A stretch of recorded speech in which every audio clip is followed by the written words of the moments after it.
Hi everyone! In this video, I'll show you how to crop any source in Streamlabs OBS, or now known as Streamlabs Desktop. I'll be using a display capture source as an example.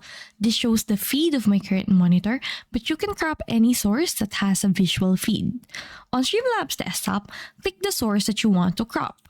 Once selected, the source area will be highlighted with a border.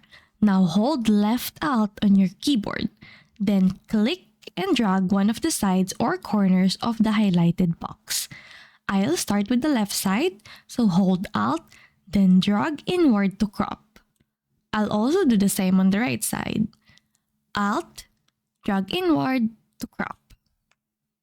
You'll know the source has been cropped when the edges turn into a dashed line like this.